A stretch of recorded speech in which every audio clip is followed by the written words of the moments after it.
Alright, hello everybody, and welcome back to another retrospective analysis. It's been quite a while since I made one of these. I don't know, sometime last year, probably in summer, September, July. Probably when I was away, actually, now that I think about it. Where I did a couple of casts as well, so must have been like September or August. In any case, it's been quite a while, and as I've said in the Eastern Bloc Collision Revisited review thingy, I wanted to do Red Dragons, but first I wanted to play some more. And so I did. You saw the game versus Esmosine. There will be another one versus him, again with Red Dragons. And I also played 2 games versus Sarto. I should mention right now, I will also upload these unlisted because there was no commentary. And actually, I think, was the music? Yeah, it was music. So if you just want to watch both of these games, just gameplay wise, you don't care about the pauses here, or you want to watch both, or you don't watch me you watch me muted anyways, that's maybe for you, for your interest. Otherwise, I will do a retrospective analysis of one of those games. Actually, this is the wrong one, hang on. Because I think they are, especially the second one was very, very interesting.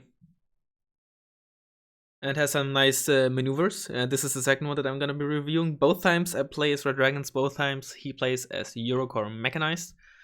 I guess I should mention, I post this also in my Discord. Every now and then I had some games that for one reason or another I don't want to upload publicly. But it's still some nice gameplay maybe. So if people are interested in it, they can still watch it.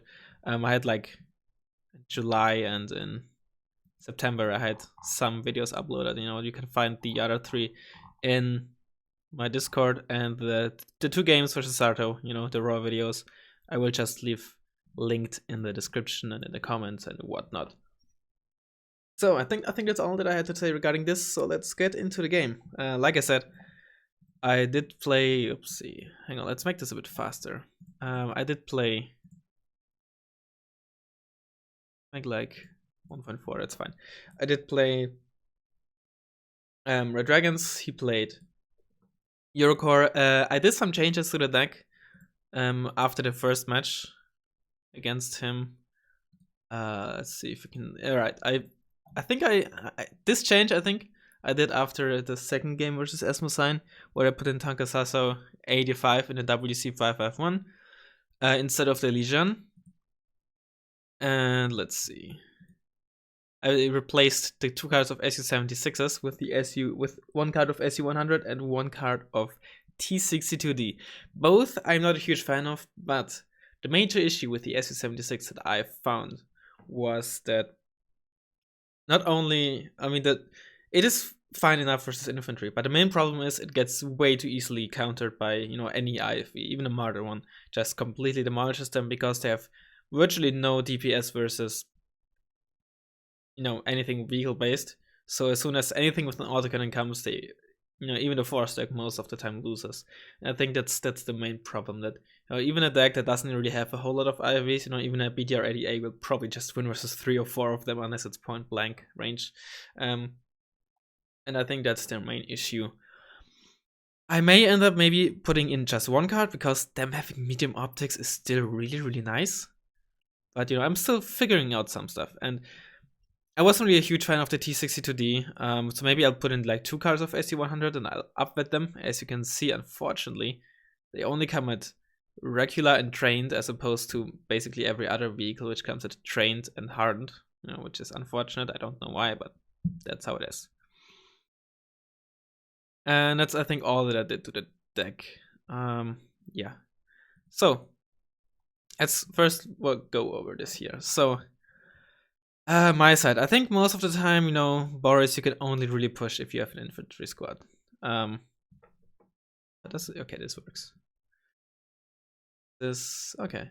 Yeah, this you can only really push there, if you have an infantry squad, infantry based deck, you go down here, maybe also down here. But mostly you focus on this.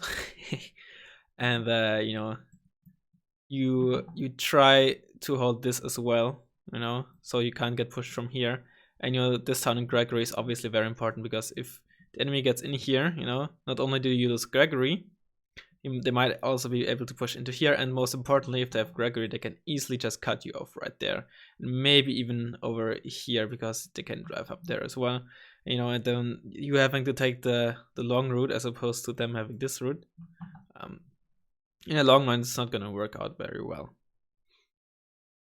And you know, even if they get Boris, you know, it's still even, right? These are equal zones point-wise, so and pushing into center is gonna be very, very difficult, especially with this open field where you can just get attacked from the side. Very hard to do. So that's why pushing Boris with Red Dragons, who are not quite good at infantry fights, to put it mildly, not the best idea. So the usual thing that I do is just, you know, push feeder. Now, sometimes you can push Boris later on, but a full push on Boris right away, not the best idea in my opinion. Some people like to do Gregory this push. In my opinion, this is just not a good idea. Pushing Gregory without having this forest is just suicidal in the long run. You know, as a starting push. Now later on you might want to push Gregory, of course, but if you push here, you're gonna way too easily just get fucked from this side and this side, you know. All you hold on really is this part, you know, and then just trying to push into this forest. It's way too hard, unless your opponent has a certain playstyle, certain opener, or a certain deck where you can exploit that very easily. So yeah. Let's just skip to my opener. Okay.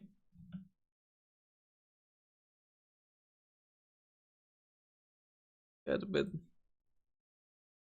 Damn, nice glitches. Okay, so what's there it is. Okay, I have a CC9 and WC551 and a Hwasong-Chong, you know, WC551 in the town, the other thing here, just very light defenses, and the rest just goes down here and then in here, you know, and into the town. I had a scout, a C9A, trying to land here, and a WC551 going here against light vehicles. Again, against light vehicles, single infantry squads, you know, in a defensive position, the tankers also are really, really nice. I did miss micro here a bit, you know, as I do always. Yeah, I see he has Puma Pirates. Pirates stand no chance versus C9As because a pirate has the cannon on its side as opposed to on its front, so it has to turn a lot more. But I'm not gonna engage it here because I think having a scout in here is a lot more valuable than potentially killing this scout. I see him smoke there, so I'm pretty sure that you know, tells me that he's not going to push Boris. So that's good for me, or Anna rather. Especially mechanized in general can't really push Anna very effectively. To push Anna, how does this work? Push Anna, you know, you usually get up there, maybe get a helicopter as well to kill anything that's in here. But best helicopter he gets, or the only really helicopters that fight, are either Gazelle Cannon or Pirates, you know, with shitty autocannons, or single ATGM helicopters.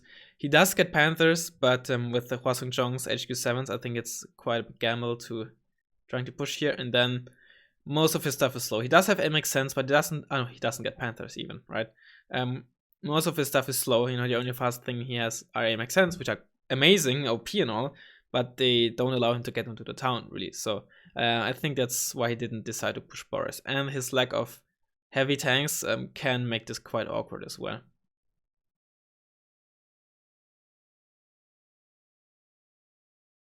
So I see, first, I thought that he's pushing here. I see the AMX and I see Martyr to his IFVs. But then I start to realize, hang on, that's not a whole lot of units there, right? C9A also helping out. Looks A1, interesting choice, but C9A gets immediately destroyed by the autocannons. I immediately buy a BM24 as well, as you can saw, telling the BM24 to, you know, shoot here. A BM24 is not great for killing, but it's pretty good for stunning, especially considering it only costs 50 points. You have to keep in mind it has a aim time of 30 seconds, not like a Eurogun. So as a reaction tool, using it defensively can be tough, because maybe your opponent isn't quite there where you're telling it to fire, or maybe he's already past it. It can be tough to use it defensively. But I don't just yet realize that he's not really pushing here, but I don't really spot anything else on the map just yet. T62D, SE100s. It's gonna take a while for the Mother 2 to kill the T62Ds. There you can see the 3 stack of Milan firing. Milan 1s are those, so that's not really a huge issue. And then there's something else firing in there. That's 2 stack of 2A1s, and now I'm like, alright, he's definitely pushing there. I see the 3 stack of Milans. They're not very well armored. They have 3 front armor, but not a whole lot of top, side, or rear armor. So I'm buying a J7H because each of those is 30 points. It's 90 points in this small confined space. 2 2A1s, they're certainly not going to get killed by a J7H, but they're going to get damaged, potentially stunned, panicked, you name it. I also started with a CDC 85-3, mainly because, 2A1 is the heaviest tank he gets, so that CDC 85-3 is very, very good against mech decks in general. It's not quite super heavy level, but it's armored enough, has enough AP, to be a serious threat to pretty much any mech deck without really getting, without there being anything that can damage it, unless you're talking about, close range engagements or, well, anti-tank lanes. J7 gets out alive barely. Doesn't really, he evades it decently. The 2A1s do get stunned, but the Milans, which was my main target, get killed themselves. He's opening with the M270 himself, stunning most of my stuff, but it doesn't really matter because he doesn't really have anything to kill my stuff. So the fact that the stuff gets panicked, not really a huge deal. And 2A1s and shit are nice and all, but he's not really pushing me properly. He has the 2A1s there, but they're not doing anything. He's not really pushing the town, so I can take my time to just kill the shit that's here. Clean everything up. Well, he can't really go up here. He has 2 squads of chasseur there, but I know that they're gonna take a while to get there, and he's not really putting a lot of pressure on there onto me. Moving up my CDC 85-3, I know that on max range, maximum range, the 2A1s won't really do much to me. Neither are the Milan ones with only 17 AP. CDC has 19 front armor. I realized that I fucked up with the one Lucian Duel squad here, which is unfortunate. Luckily, he didn't really punish me, didn't push up because a single Bojang Su, depending on what he has, can't really do much. BDF 48s for flank defense. I might also replace them, by the way. I also put the Lucian Duel 90 in the CST90 at some point. I think I had them in the 5-pointer beforehand.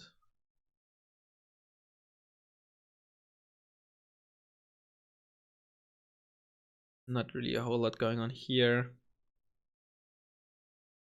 I'm not sure if I turned the weapons on the Tankas also off already. They're 2 HP. Yeah, I noticed that they're firing. When they're firing, they're getting spotted. So because they're getting shot at, so I turned them off. Against the 2A1s, they're not gonna do all too much anyways, and I think keeping them alive is more useful. And I have the CDC to deal with the light vehicles here anyways. I think those are actually the AMX 10 piece, maybe? The Milans, it looked like it. Or maybe it's the autocannon AMX 10, the transport. More pirates, they won't really do too much. I didn't start with a whole lot of AA, just a couple of crossing chunks.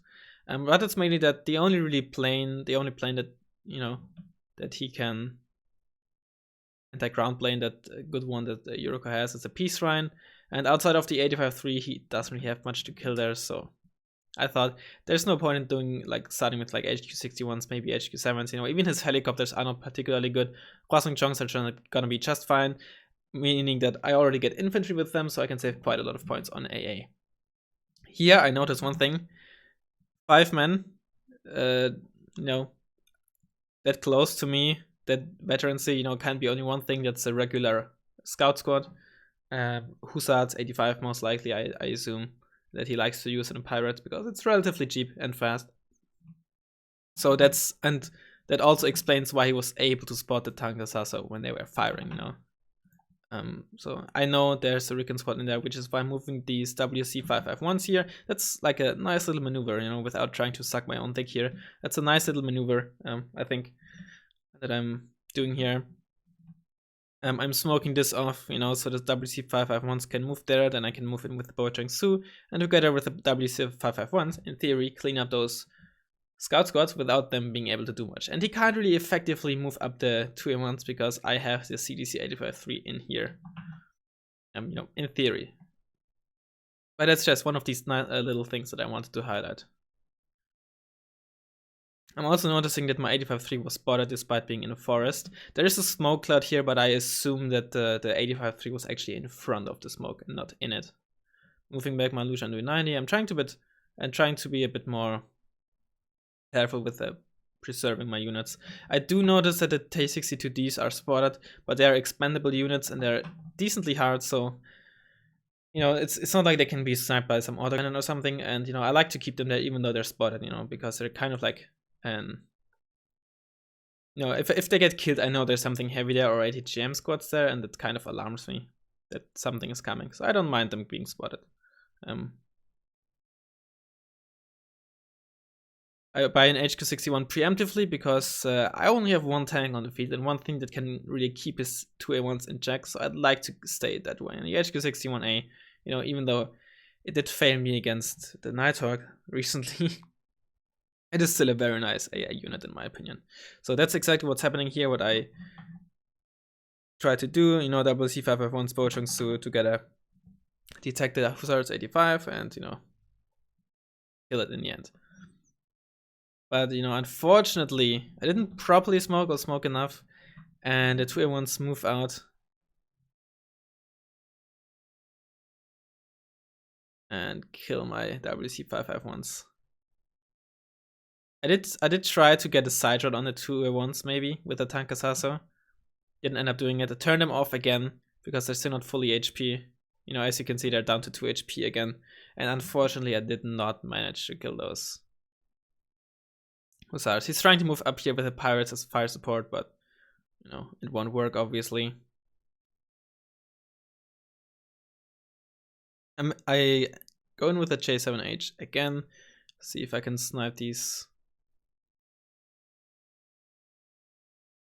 It makes sense, but he has the Rolands and the Gepard there, and you know, it didn't really do much damage, but that's fine. J7Hs are expendable, and while it was kind of unnecessary and I guess pretty greedy for me to do that, you know, it's not a huge deal. A small little thing here.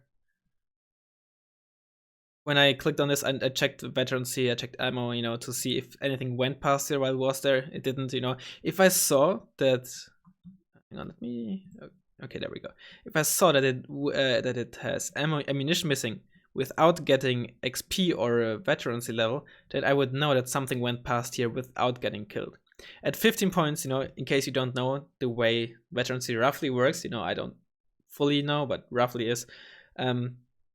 It takes into account what the value of the unit you kill was and what the value of your own unit was. So if a Leopard 2A5 kills a 50-point tank, you know, it gets like 1 or 2, you know, 2 of these little, you know, fields of XP, and they get the yellow. If a 15-point vehicle kills something like a 50-point tank, you know, it gets immediately to elite or veteran at least, okay?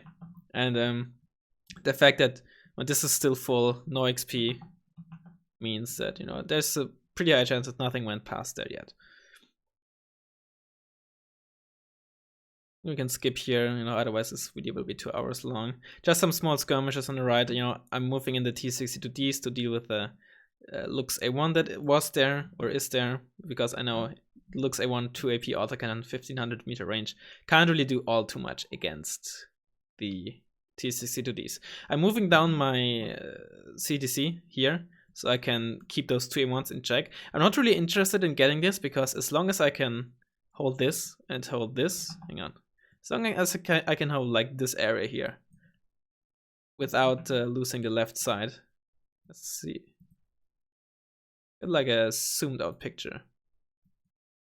As long as I can hold, there we go. As long as I can hold this and this, I'm gonna win, right?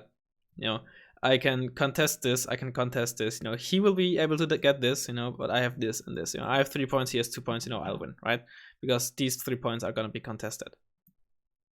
So that's really all I need. That's usually my game plan, at least with decks like these and playstyles like these. So that's pretty straightforward. Mephisto trying to kill those T62Ds. Spoiler alert, he's gonna succeed. Because the T62Ds miss, even though the Mephisto misses as well, but not really a huge deal. They did the job at the start. He did, send some stuff here, but not much, just testing the waters. Did I miss? Right.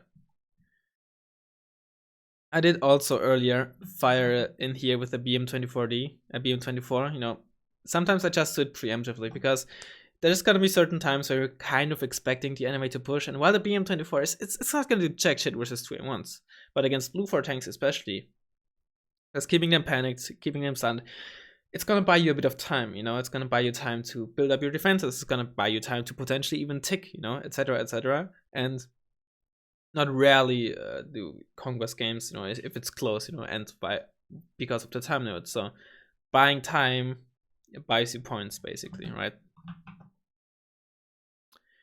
And the 50-point BM24 together with 15 points of supply, that's like 3 or 4, full salvos. That's certainly worth doing. And sometimes it's still do or damage infantry squads. I move up the CDC, right? That's I remember. I move this up here so I can position it here and potentially either engage here in case he pushes there, which it looks like, or because I still know that the 2-in-1s are in here, right? I can still go down here and keep them in check. The only thing that you have to be careful about if you have your stuff here, units from below, they can't really see up here, right? Because there's this ridge. But if he has a helicopter like flying here or like anywhere here, he can easily spot up here. So that's something you have to be careful about. In several points in the game, he tries to snipe something like my HQ7 that I have there, and once or twice he actually succeeds. I fuck up here with my BM24, because I expected him when I told it to fire there. I expect him to like start pushing within the 30 seconds and already be there. So I tried to like preemptively fire there, but as you see, it did not really work out for me. Also moving out the BM24 a bit closer, because as you know, MLRS systems, they do get more accurate the closer they are to the position where they're firing. It seems like that he more or less gave up on Gregory or Fedor and is trying to push up to Boris, or maybe he's just trying to look like it. Right, I just saw I bought the second 85-3, okay.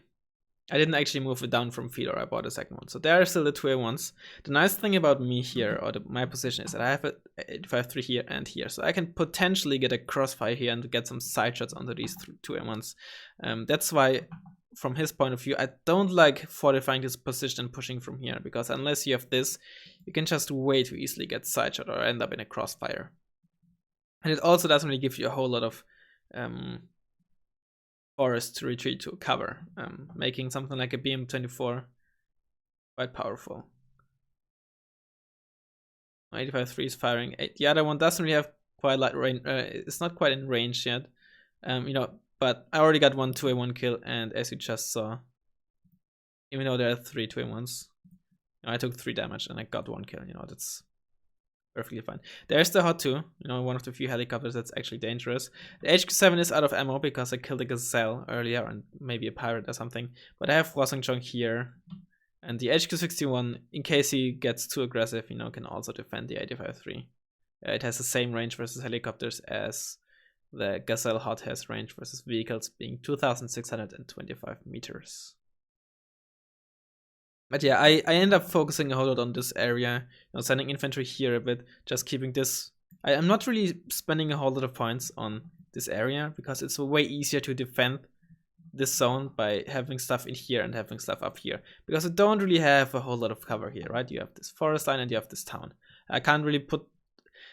Later I'll do it, but you can't really do or put your tanks very effectively in here, because it's not a whole lot of cover. It's very, very easy to detect the tanks in there, because you can't just retreat back deeper into the forest like you can here or here, where there's just straight up no line of sight. So it's, if he just has a scout here, he'll spot any vehicle that's gonna be in here, right? So I'd either have to constantly keep up a smoke screen, or constantly keep up air superiority so no tanks or something would attack me. And then of course there's the thing with tanks sometimes turning around if you spot certain units, and then maybe you get the opponent gets a lucky side shot, or if the enemy micros decently enough, he can sometimes just shoot out of cover and retreat before my tank can shoot back, etc, etc. So keeping your heavy tanks there, it's not really a good idea unless you're just about to push, right? And me not having any ATGM infantry, there's no point in sending anything new into this town. So all I really need is, a couple of infantry squads here and maybe like 1 or 2 here. I should probably put a Liren squad scout there, but again, the main point or the main way to defend the zone is to hold on to this, sometimes this, depending on what your position is, but this area and this area, right?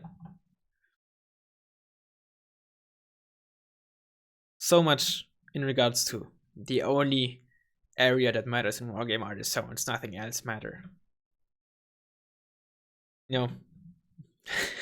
If you get what I'm saying, sometimes people are pretending that anything between zones or outside of zones just doesn't matter in Wargame, Any case, Hwasung Chong again, 30-point unit, killing 2 helicopters, a hot 2. And me killing the hot 2, even though it was out of ammo already, was quite helpful because he does have a fob. So killing those helicopters, even if they're empty, certainly important. It's just every now and then he's just pushing with a couple of units, probing a bit, getting line of sight on stuff. So I'm really quite unsure what he's doing, but I think my position is really well to respond to that, because having an 85-3 up here and having the other one up here really helps a whole lot. And the fact that I'm using 85-3s is also, it helps with that. If I was depending on 85-8s, right, the 80-point tanks, which I could do, it works as well. But the problem is that they're like not quite on par with 2A1s. If it was like 3 85-8s versus 2 2A1s, I would probably win.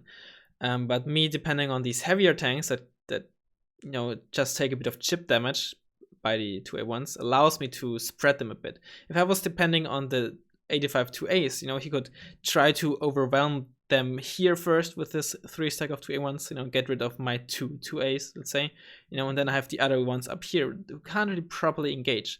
But even a 3 stack of 2A1s, would have trouble against a single 85-3. So that means that I can split them and hold the various areas more easily. But yeah, he's just slightly pushing up. He's not really losing a lot of units, he's just losing some cheap infantry, which I am as well, as you see.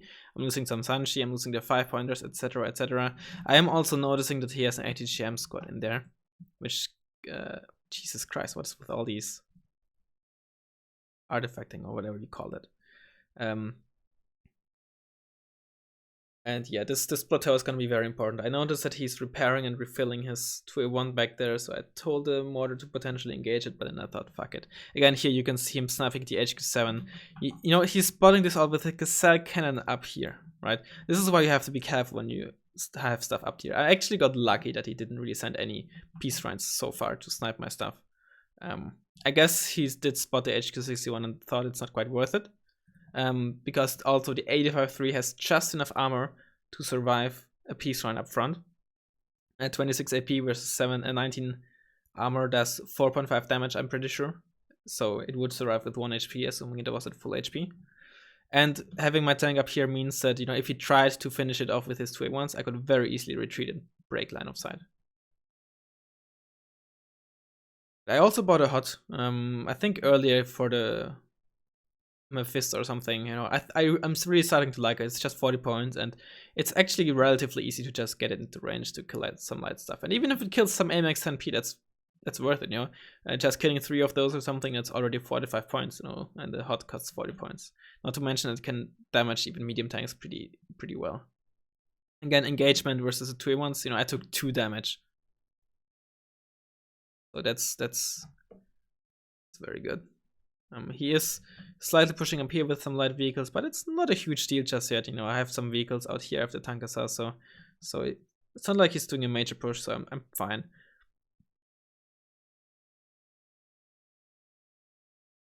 Again, just some light skirmishes so far, but neither of us really had any major losses. I think he lost 1 to A1, but that's not really a huge deal. both of us just mainly lost like some light vehicles. I probably am at this point already. I mean, position wise, I am in a favorable position, but also KD wise, I'm probably like slightly ahead. But you know, it's not. It's again, it's nothing really that's where you could say, oh, you know, it's my game to lose. You know, I think it's if I just lost to 85-3 to 2 peace rounds or something, that could turn the whole game around. You know, and it's just 15 minutes in. And you have to keep in mind that him having a fob means that in the long run, you know, his artillery is gonna be definitely getting its value. I'm again, you know, as I should always, but I'm preemptively smoking here, not just for ATGM planes, but also because I know he has a Milan squad in there, presumably Milan 3, and the Milan 3 also just not enough AP to two-shot an 85-3 up front. I am again mostly doing this preemptively, but I think I'm actually preparing a push even in here with two CC90s here, another 2 here, 4 Lucian Dui 90 squads, SU 100s. I'm moving up the infantry that I had from the start and patched up here. I'm preparing a push here, and the BM24s just to preemptively stun them. I spot the plane, note the veteran. Hang on, let me go just a tiny bit back. Right, I spot the plane. This veterancy means it's hardened. Hardened plane. What hardened plane does Yuriko get, right? It's really only the peace shrine. There's probably some cheap ASF or something that you can get hardened, but nobody uses that model. That's clearly an F4 Phantom. You know, I'm far from like a quote unquote nerd when it comes to, you know, military equipment, but you know, if you play this much Wargame as I did, you also start noticing these shapes. So it's clearly a peace run. You know, if you look at the model, it's either peace run or KWS, and then you look at the veterancy and you see this. Okay, definitely peace run. That's also why I started using this unit view window. Why I started having that on a hotkey. So I immediately retreat the 85-3. I noticed that he's flying this way, so I assume that he's trying to side shot me, which is why I started reversing into this direction. So I get the front up onto it. You also saw that, yeah, it's down to 6 HP. So 2 shots would be a kill. 1 shot would mean I survive, but he lost line of sight because there's a plateau here, which can mean that me just pulling back a bit, you know, already breaks line of sight to anything he has below, unless he has a helicopter flying somewhere, which he doesn't. He gets one of my CC90s with infantry, unfortunately. Rosung Chongs all miss. HQ 71, HQ 61 hits. Peace Run gets out, but it's on 1 HP, meaning it's gonna be quite a while until he gets out. He just sent it out, so I can assume that he most likely currently doesn't quite have the points to get another one, meaning that I can, for a while at least, safely push up my damage CDC 85-3. 3 stack of 2A1s in here smoking, but if you looked back briefly, you can see that was for a second. The symbol meaning that at least one of these tanks is panicked, you know, which is good for me. Low rate of fire, low accuracy, low aim time. But again, if they're in a stack, you don't really know if they're all panicked or just one, right? So at least one is panicked, but he only really has line of sight up here, so he can kill my Sanchi, but he can't really shoot at these, and that's very good for me. Again, this is why just holding onto this forest, or from my perspective, just pushing this right away at the start is difficult, because as you can see, I can attack this from several sides. Or if I was pushing, he would be able to attack this from several sides, assuming I didn't have this. Guys, all these glitches here. I assume it has to do with the longer speed, but again, you can see 85-3 got shot at by the Milan in there. Not really a huge shield, I can just retreat it, but that's also why I smoked there. 85-3 got another hit here. It's on full HP again.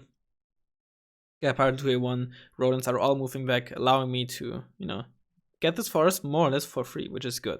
Because even if I didn't really kill much, it gives me positioning, it gives me pressure, you know, and it forces him even more so to be in the attacker position. Now here you can see me, I'm moving a Lucian squad here, the other one here, the SU 100s I put in here, and I think the other squads I put something in here. I try to keep my stuff not mashed up in this, you know, just a couple of infantry squads. Try to keep it separated, because I know he has an M270 LRM. If I just bunched up everything in here, you know, and he shot in there with the LRM, that means that once he attacks, you know, everything is panicked, everything is useless, right? That's if you know that the enemy has something like an LRM, a Eurogun, even a BM24 or a Buratino, of course, that's the way to position the units for that. Yeah, I'm keeping, I'm keeping these CC90s here out in the open. Doesn't really matter because if he wants to kill them, he has to either shoot from here or from here, right? And that means that my 85-3s will be able to shoot at his tanks or whatever is coming to kill his to kill my CST90s. So there you see the LRM firing. 3 squads, it's kind of annoying, but I still have all my fire support behind, right? I have this Yakunde squad, this Lucian Due squad. I'm retreating my panicked squads and putting in the calm ones. He's pushing up with his chasseur. Did I tell my BM24 to fire? If not, that's probably what I should do. I should probably tell my BM24 to fire in this area. I'm smoking off the Milan here. Yeah, BM24s are not firing. But, his infantry just gets killed anyways. And yeah, oh yeah, that's what I'm doing. And in the meantime, because he's busy here, he has his Leopard 2A1s here, I'm just moving down some stuff here, stunning this stuff with the BM24s. And even if I'm not gonna really hold the whole Boris, it's gonna be annoying for him. Because if he wants to get back into here, he's gonna either come down here or here, but he can't really come down here because I have stuff here, right? So he has to come down here in a long way, and he has to spend points there, most importantly. So I'm just gonna stun some stuff. And the fact that he pushed me up here several times, but just with like a couple of infantry squads, single squads, I was like, yeah, he can't have a whole lot of stuff there, right? Because either he just reinforced a couple of squads or he just barely has anything in there just because he used them, right, to push there. Iran unfortunately gets spotted. They're not really that useful there anyways because there isn't really a whole lot of cover here where you can hide units. I know where the 2A1s are because of the smoke. Yeah, 2A1s unfortunately are a bit too close to the 85-3 and I think I might even lose it here. I know the hot helps me, but the 85-3, as you can see, down to 5 HP.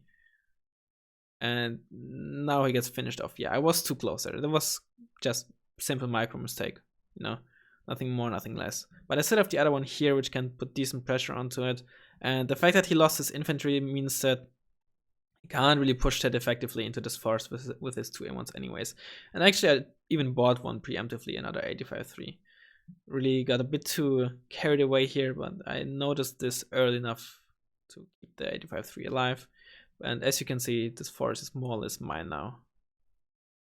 And the 85-3 killed one of the 2A1s, keeps them in check. Got down to 3 HP, but one of those 2A1s should be very low as well. And the other one is small, it's full HP. AMX 30 CV gets killed by the Lucian Dui, really nice. Didn't see that coming at all, barely had any defenses rather. And now I'm putting stuff in here because me having this forest means he can't really put a scout in here. He could have one in here, but this line of sight means that this back area here should be safe from getting spotted, right? So that's good for me. T62D is just, to deal with light vehicles that might be down here. If they get killed, so what? Does have Panzergrunts there on elite, so they're basically gonna fuck my infantry here. But even if I should lose this force, I still have this, and I still have stuff in Boris, right? So I can't just push back and be done with it. He has to push back on several fronts and even beyond that, right? Mankadi, so I know that he's resupplying this Milan. I could potentially maybe buy J7H and fly around here, bomb this, because I know that his AA is in here, but it's not really worth it. 62Ds just get, basically killed by the Marder 2s. Again, not really a huge issue. And that's basically this engagement, buying a CTQ. I'm buying a CTQ here because I know he hasn't really pushed here. So what I want to do is just buy a CTQ that can spot, has stealth, and basically deal with like light vehicles, IFVs, stuff like that. And then move my 85 over to this area because before he pushes in here, he will push into here and here, potentially simultaneously. So having the 85-3s in this area is gonna be crucial.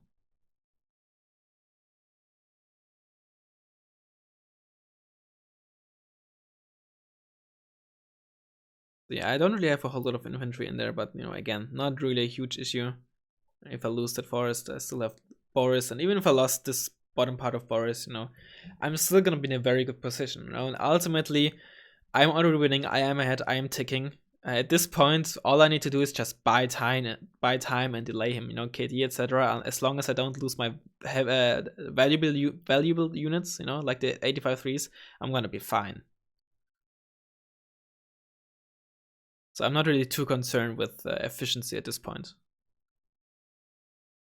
And it's only 17 and a half minutes left. Again, I'm ticking still, and I will be for quite a while, or it's gonna be quite a while until he's ticking. And even if he's ticking, chances are he won't really get a +2 on me, and only a +1.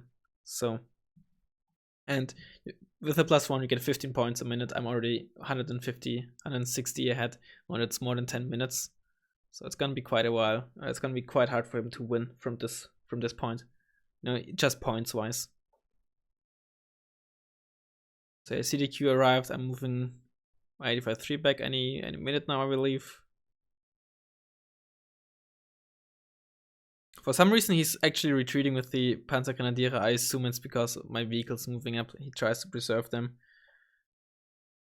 I'm actually starting to run out of infantry at some point, which is well, I'm buying more CC90s and less Sanchi because I want to keep the Sanchi in case I just need to spam for something else. And the CC90, for 50 points is a good IFV, so it's not the worst combination with Lu Shandui. And if you're in a defensive position, they're gonna be good enough versus elite mech infantry. And there's the other 85-3 coming in. Sadly, there's a Milan 3 here, which is actually very annoying for me, and I should have probably, as soon as I saw it, I should have, mortared it, BM24'd it, or maybe even a J7. Even if the J7 dies, it's probably actually gonna be worth it, killing that 30-point Milan squad with the J7. But I actually don't really deal with it at any point in the game properly. Yeah, I saw a plane here, which I assume is the Peace Rhine. Yeah, it's a Peace Rhine, but doesn't really do much. It did get out alive without any damage, I believe, but it's fine. I'm buying an 85-2A here, just to deal with Mar reduce and something that might be here. And yeah, at this point, because I know the 2A1s are here, I'm keeping the 85-3s here because it's more or less maximum range, this area, and this is where I want to engage the 2A1s. And they still get good line of sight, as you can see on stuff in here, so he's forced to unload the chasseur early, etc, etc. BM24 is now actually firing onto the Milan, but I'm pretty sure I don't kill it. And again, it's not gonna do much damage, but it's just delaying him because it's panicking him, it's shaking him, and it basically means that he won't be attacking me for another while. Or if he does, it's gonna be at quite a disadvantage. As you saw, these two M1s were panicked and shaken. Buying a Q5D, decent AT plane, comes on veteran per default. If both of these missiles hit 15 HE, they're gonna do 9 damage to 3 top armor if they hit perfectly. Which I don't assume. I'm mostly buying these, again, just to panic the 2A1s. If I get one killed, that's fine, but they're stacked together, and laser-guided bombs are very good against, very good for panicking as well. I only get one off before losing line of sight, but the Q5D, 30% ECM, I believe, gets out alive, because the Roland was panicked due to the BM24, right? Even kill the Roland in here, so that's definitely worth it, and the 2A1s, or at least one of these, are going to be a bit more damaged, probably panicked or at least shaken, Again, at some point, you're just buying time, you're just delaying the opponent. That's a huge deal of Wargame. Which is why you also don't really see me buying any more CVs, right? Why should I? I'm already at +1. And while it wouldn't really be the wrong decision, there's also just no need. And spoiler alert, I will later at some point just do that. You just saw that, where was it? Ones, right? 2 panicked, probably the ones that got hit by the laser guided bomb, the other ones at full HP and calm again. And again, getting out the Q5D. Again, Q5D is not really good for killing anymore, as it used to. But still very good versus these stack tanks for panicking. And as you saw, one landed here, the other laser guided bomb here. So again, damage output not quite great. But for this type of rolls, this roll it's pretty good.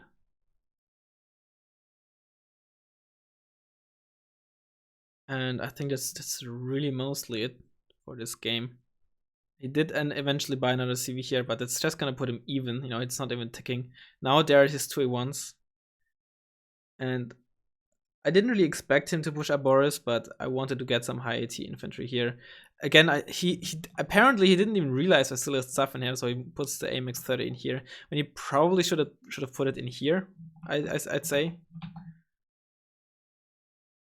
My Lucian do unfortunately miss. I wanted to send out the 85, the Q5D, but I was like, I'm not gonna be able to keep line of sight, and they're probably just gonna die to AA anyways. I'm still keeping him busy here. I did, as you saw, buy another CV here and counter cap Boris. This point, just gonna be, it's gonna be over. I didn't lose any more of my 85 threes. Kept them alive, except for the first one, or the second one that I bought for pretty much the whole game. He didn't really buy a whole lot of peace rhines, but I think he just did it because for one, from the midpoint on of the game, I think my smoke micro was decent, and me having an HQ61 early on probably also, he didn't want to take a gamble, you know, having to hit most likely both missiles up front and having my, and then if they were at full HP, having them, you know, having to finish them off. He probably thought that it might not be quite worth it against the 140 point tank. I think if I had a T90, not only would have the T90, you know, it most likely would have done basically the same job, you know, just for 40 or 50 points more. And I think if you see a T90 as a mech deck, your immediate thought might just be, oh, I have to get peace runs, I have to deal with it, right? But I think with an 85-3, you know, the opponent might just think, it's not heavy enough, you know, I maybe I would be able to deal with it with my 2A1s, you know, etc. So I think there's this quote unquote psychological effect with an 85-3 versus a T90. He probably should have just bought 2 peace runs or saved for 2 peace runs at some point and try to kill them or kill one of them. But I think it's not quite the same threat, you know. And again, using my BM24s to just stop the 2A1s, you know, you saw it. He had to retreat there because they were shaken.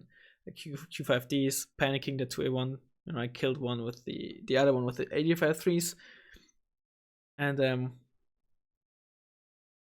yeah, that's more or less the game. Does he surrender or? Yeah, there were some small engagements with the 2A1s, but they end up just getting wrecked by the 85-3s. He did keep quite some of them alive, but every couple of minutes he just lost one and lost another one. And you know, again, outside of the 85-3 and the 85-2A that I bought, he didn't really lose anything. And there you can see the AMX 30, terrible tank. See one front arm, one top armor, and like 2 or 3 side armor. Not that the Leopard 1 has much more side armor, but at least it has 2 top armor. I end up using the Q5D to the Ronin 2s, but it's fine. Yeah. As you see, I have a whole lot of cargos in the end. I didn't go through both of my cards, but I had quite some. And I think if you were to, here's kill list, you know, of one of there's the other 85-3. And where's the third 85-3? There it is. I killed 4 2A1s with my 85-3s, which is okay, I think. But most importantly, just a whole lot of other shit. BM24s didn't kill much outside of AMX 13 and the Median 3 squad. But you know, if you were to play Red Dragon, I think it wouldn't be wrong to start or play with the fob, but I think you don't have to. And the way I played, I prefer to not play with the fob. You know, even though I went to through I don't know, probably 200 points of supplies. You know.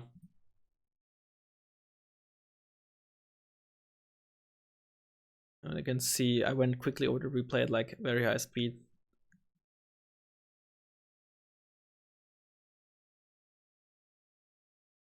As you can see, most of his stuff in here, light stuff here. He's again here he starts pushing here, but he doesn't really do much with it. And again, the BM24 here basically stopped him.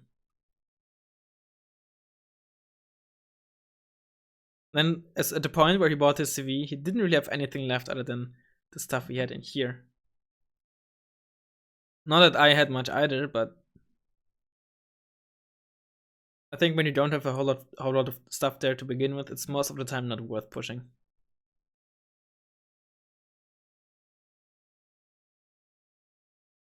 There's his thought. He gets quite a lot of value out of it.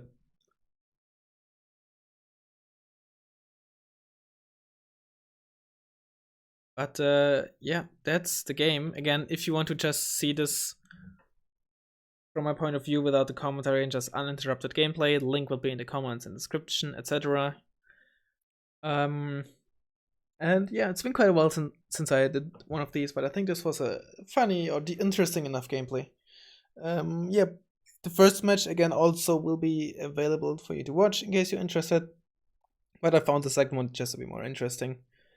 And I think that's about it. I hope you enjoyed the video, and I'll hopefully see you next time.